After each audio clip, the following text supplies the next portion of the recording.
first at 5:30 now, it was just in the news for that bizarre crane and truck transfer of an obese patient who had to be moved right away. But now a local nursing home says it's not closing after all.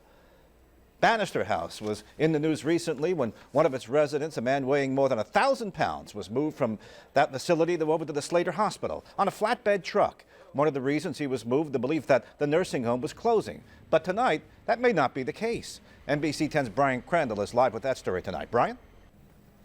Yeah, Gene, it may not have one to do with the other. The financial problems here what led to the word a couple weeks ago that it may close. But now a reversal that's being applauded by the folks here, as the long-term care facility here at Bannister House will apparently have another chapter to write to its long history.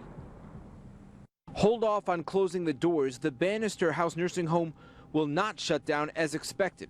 Shirley Lamba has been a nurse there for a dozen years. What does this mean to you personally in terms of still having a job?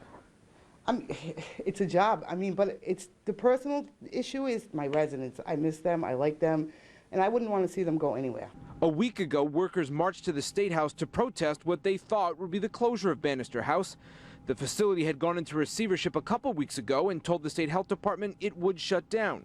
But now the receiver put in charge has asked the health department to stay open and admit new patients, and the request was granted. Patrick Quinn is the rep for the nurses union. What changed here in the last couple days? Well, I think there was just an outpouring of support from the families, the residents, elected leaders, clergy, that, well, is there something else that we can do to make sure that every stone is unturned to keep Bannister around? It's been around for 125 years, so people are not ready to just walk away. The services are needed. Obviously, the jobs are needed.